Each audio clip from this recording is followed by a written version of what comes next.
আসসালামু আলাইকুম সবাইকে। আজকে মধ্যযুগ থেকে শুরু করব।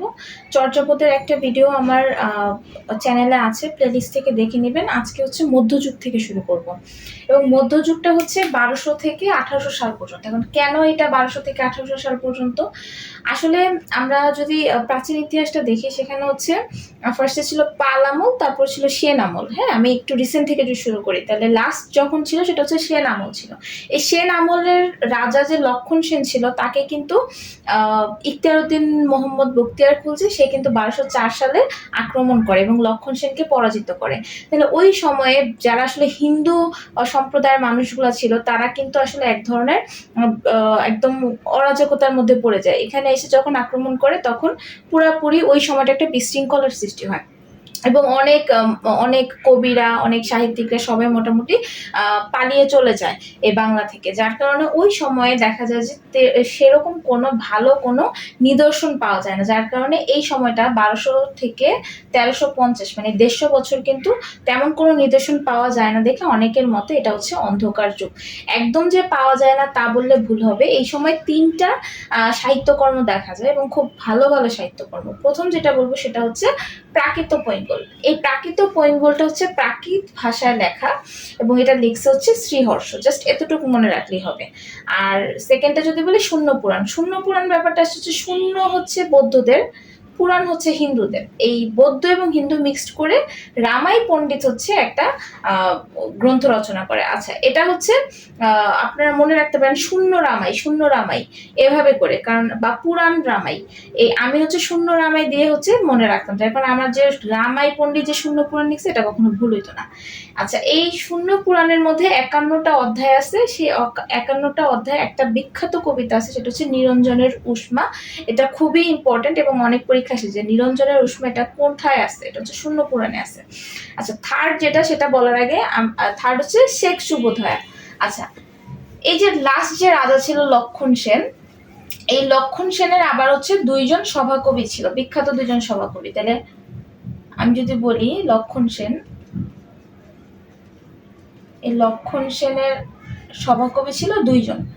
একজন হচ্ছে আপনার জয়দেব, এটা একটু পরেই পড়াবো। জয়দেব হচ্ছে গীত গোবিন্দ লিখছে, যেটা অন্ধকার যুগের না, মানে ও লিখছে। আর এটা হচ্ছে আপনার আরেকটা হচ্ছে হলায়ুদ মিশ্র।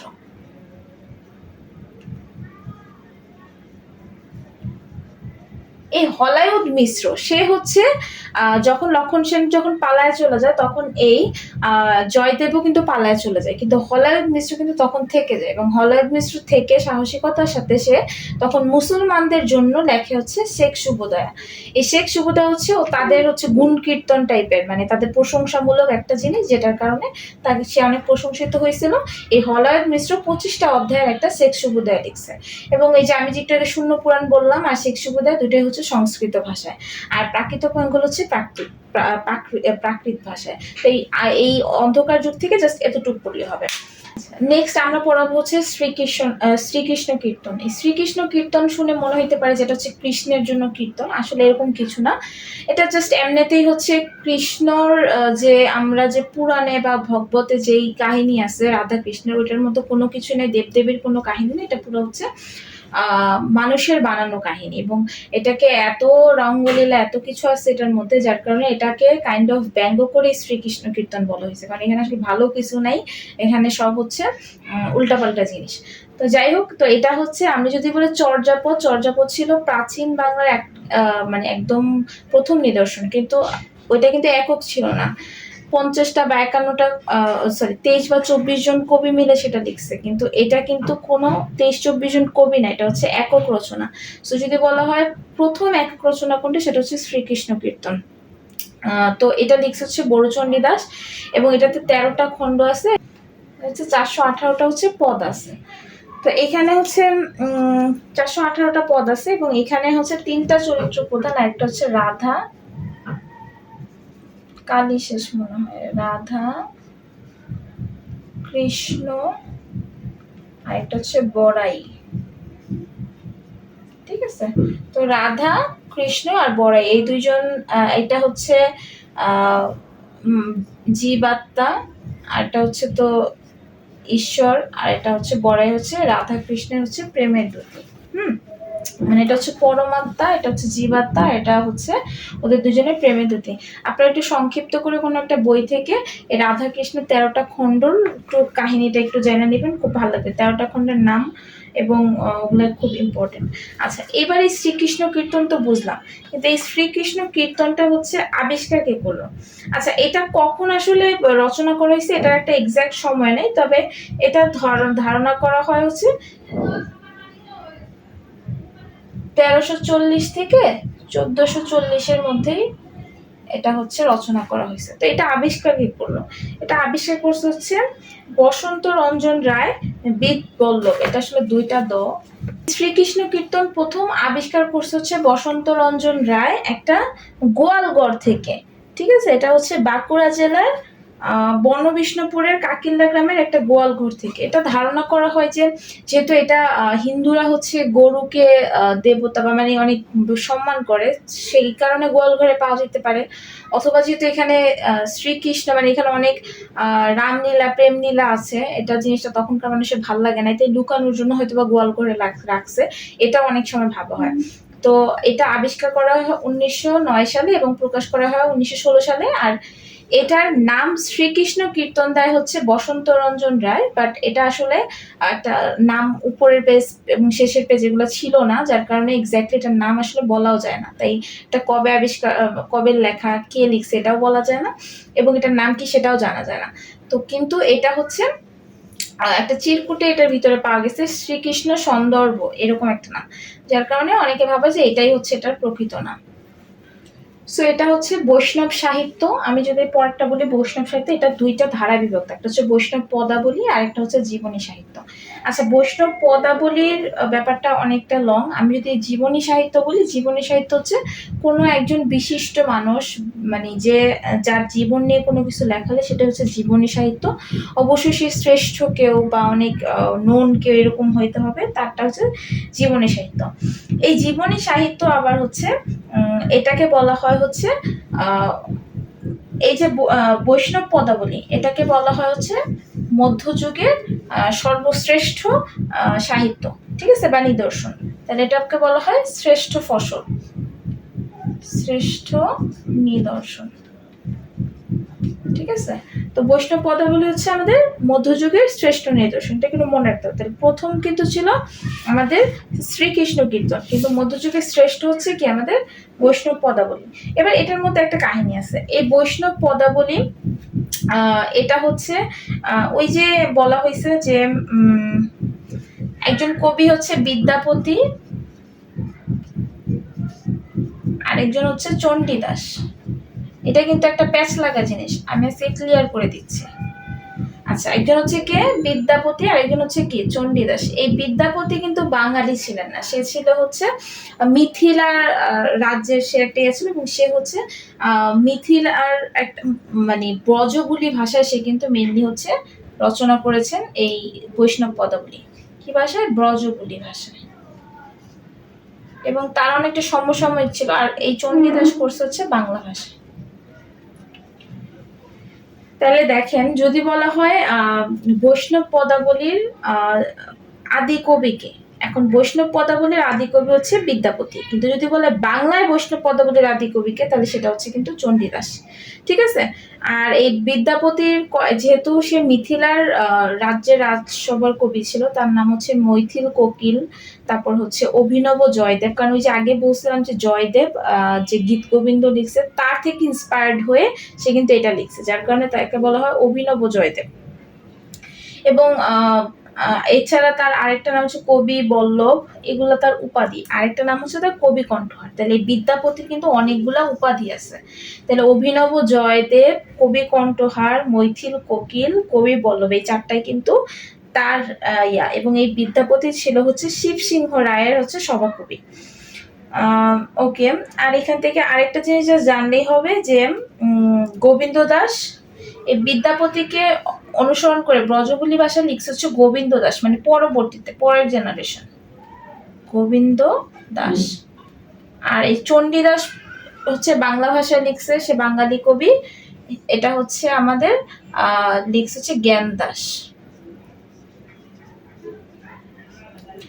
গোবিন্দ দাস কিন্তু ব্রজবুলি ভাষায় লিখছে, কিন্তু ও কিন্তু নিজে একজন বাঙালি কবি ছিল। তো আমাদের কিন্তু এই প্রবলেমটা কিন্তু অনেক হয়, যে কনফিউশন হয়ে যায় যে কার কি। এই বৈষ্ণব পদাবলীর এইটুক পার্ট যদি আপনি মনে রাখতে পারেন, আপনি একটা কোয়েশ্চেন কমন পেয়ে গেছেন। তাহলে আমি একটু আরেকবার যদি ক্লিয়ার করি, যে বৈষ্ণব পদাবলী একই সমসাময়িকে বিদ্যাপতিও লিখছে, চণ্ডীদাসও লিখছে। বিদ্যাপতি একটু আগে লিখছে, কিন্তু তারা সমসাময়িক। বিদ্যাপতি লিখছে হচ্ছে ব্রজবুলি ভাষায়, এবং সে ছিল মিথিলার একজন রাজসভার কবি। তো তার অনেকগুলা নাম আছে, মৈথিল কোকিল, তারপর হচ্ছে অভিনব জয়দেব, এবং কবি কণ্ঠহার, এগুলো তার হচ্ছে উপাধি। আর চণ্ডীদাস হচ্ছে বাংলায় লেখছে। এর পরবর্তীতে যারা আবার আসছে, একজন হচ্ছে গোবিন্দ দাস, জ্ঞান দাস, তারা আবার সমসাময়িক। এই গোবিন্দ দাস ফলো করতো বিদ্যাপতিকে, আর জ্ঞান দাস ফলো করতো হচ্ছে চণ্ডীদাসকে। তো যার কারণে, এবং গোবিন্দ দাস কিন্তু বাঙালির কবি, সে কিন্তু ব্রজবুলি ভাষায় লিখছে, কিন্তু সে আসলে বাঙালি কবি। এই হচ্ছে চণ্ডীদাস। এবং আর জীবনী সাহিত্যের কথা যদি বলি, এই তো গেল বৈষ্ণব পদাবলী। এবার আমি যদি জীবনী সাহিত্যের কথা বলি, তাহলে এই জীবনী সাহিত্য হচ্ছে একজন আছে যে বিখ্যাত, শ্রী চৈতন্য দেব।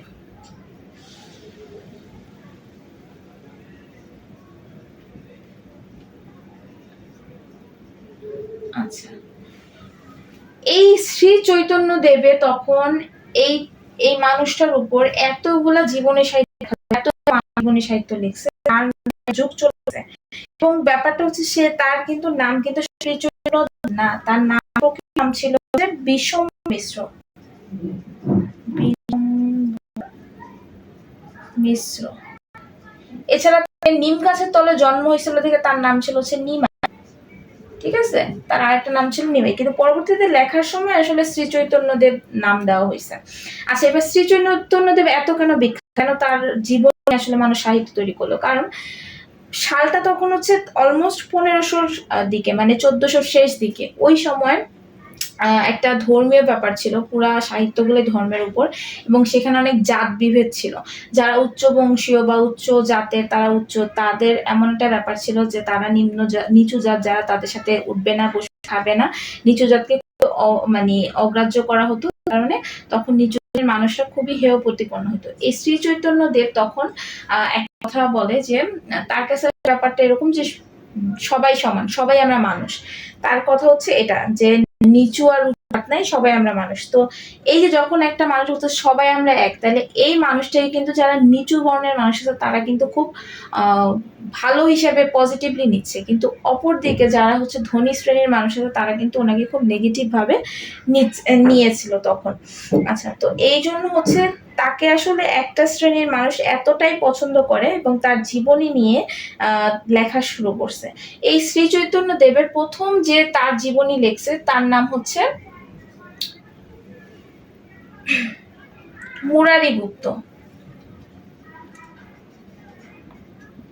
মুরারি গুপ্ত, ঠিক আছে। সর্বপ্রথম যে লিখছে তার নাম হচ্ছে কি মুরারি গুপ্ত। এই মুরারি গুপ্ত যে নামটা দিছে, সে নামটা অনেক বড়, সেটার নাম হচ্ছে শ্রী চৈতন্য চরিতামৃত।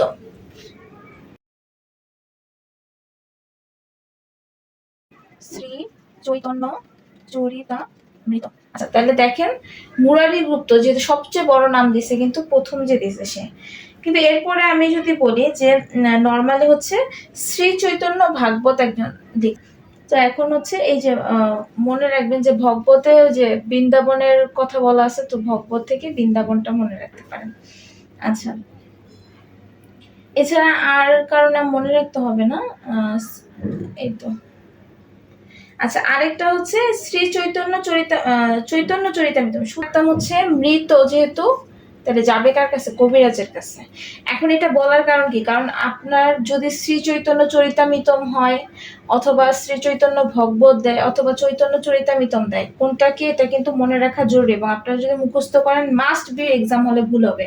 এগুলো মুখস্থ করে না যারা বুদ্ধিমান, তারা কিন্তু কিছু না কিছু ট্রিক্স বের করে এটা মনে রাখে। পরীক্ষার হলে মুখস্থ বিদ্যা আপনি এই জায়গায় ঝাড়বেন তো 0.5 মাইনাস। যার কারণে মনে রাখবেন শ্রী চৈতন্য চরিতামৃতম, এটা সবচেয়ে বড় নাম। শ্রী চৈতন্য চরিতামৃতম, এত বড় নাম আর কোনোটা নাই। সেটা হচ্ছে প্রথম যে নাম দিয়েছে মুরারি গুপ্ত সে। বৃন্দাবন দাস, ভগবতে বৃন্দাবনের কথা বলা আছে, তাই বৃন্দাবন দাস, ভগবত দেখলে বৃন্দাবন দাস। চৈতন্য চরিতামৃতম, লাস্টে মিতম আছে, তাহলে হচ্ছে কৃষ্ণচন্দ্র কবিরাজ, মানে হচ্ছে কবিরাজের কাছে যাব। তো এইভাবে করে আপনি কিন্তু নামগুলো মনে রাখতে পারেন, আর বেশি আর মনে রাখতে হবে না।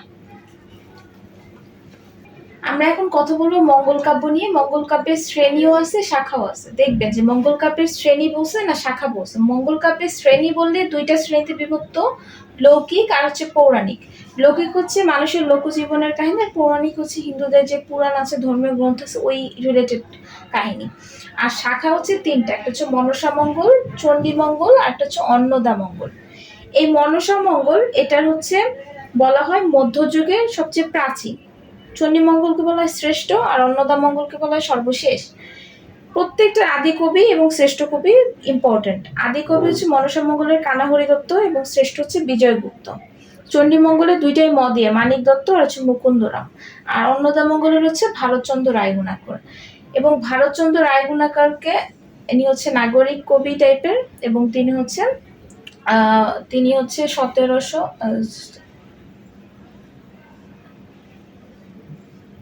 1760 সালে মারা যায়, এবং এটাই হচ্ছে মধ্যযুগের শেষ বলা যায়। এরপর থেকে হচ্ছে আধুনিক যুগে।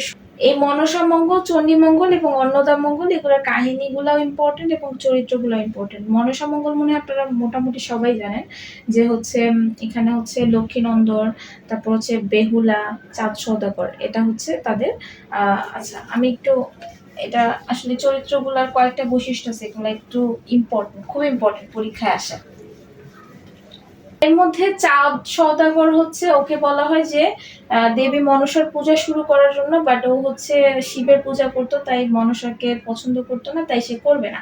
এবং যার কারণে ওর সব ছেলে এবং মানে একদম পথের ফকির বানায় ফেলে ওকে, তারপরেও সে পূজা করে না এবং তার ছেলেকে মেরে ফেলে। এবং ছেলের বউ হচ্ছে বেহুলা। বেহুলা পরবর্তীতে লক্ষ্মীনন্দনকে নিয়ে আসলে ভগবানদের তাদের যে ইয়া ছিল তাদেরকে খুশি করে লক্ষ্মীনন্দনের প্রাণ বাঁচায় নিয়ে আসে, এবং পরবর্তীতে চাঁদ সওদাগর বাম হাতে জাস্ট একটা ফুল দিয়ে হচ্ছে পূজা শুরু করে। আচ্ছা, এখানে যদি বলি মধ্যযুগের সবচেয়ে প্রতিবাদী চরিত্র হচ্ছে চাঁদ সওদাগর, এবং স্বামী ভক্ত চরিত্র হচ্ছে বেহুলা। আচ্ছা, এবার যদি আসে চণ্ডীমঙ্গল। চণ্ডীমঙ্গল হচ্ছে দেবী চণ্ডী, তার পূজাটা বসানোর জন্য এটা করা হয়েছে, এবং এই দেবী চণ্ডীর পূজা করা হয়েছে, যার কারণে পরবর্তীতে এই দেবী চণ্ডী এখানে কাহিনী আছে। এখানে সবচেয়ে বলা হয় ফুল্লর একটা চরিত্র আছে, এটা হচ্ছে সবচেয়ে প্রতিবাদী চরিত্র। তাহলে সবচেয়ে প্রতিবাদী পুরুষ চরিত্র হচ্ছে চাঁদ সওদাগর, নারী চরিত্র হচ্ছে ফুল্লরা। আর অন্নদা মঙ্গল হচ্ছে ঈশ্বর পাটনির একটা ইয়া আছে, যে আমার সন্তান যেন থাকে দুধে ভাতে। তো এই মন্ত্রের সাধন কিংবা শরীরের পতন, তারপর হচ্ছে আরেকটা কি জানো, দেবালয় এড়ায়, এরকম কিছু একটা ছিল, নগরপুরী লেকি দেবালয় এড়ায়, এরকম টাইপের। তো এই হচ্ছে মনসা মঙ্গল, চণ্ডীমঙ্গল এবং অন্নদা মঙ্গলের কাহিনী। কাহিনীটা আপনারা জেনে নেবেন, আমি জাস্ট বললাম যা যা এখান থেকে আসলে পড়তে হবে। আর বাকি জিনিসগুলো আসলে ওগুলা একটু নিজেরা দেখে নিবে। এবং এটা মধ্যযুগের এখনো শেষ না, আরো একটা পার্ট দরকার। তো ইনশাল্লাহ আমি ওইটার মধ্যে হচ্ছে অনুবাদ সাহিত্য আর সবকিছু ওই পার্টটার মধ্যে তুলে ধরবো। সবাই ভালো থাকবেন, আল্লাহ হাফিজ।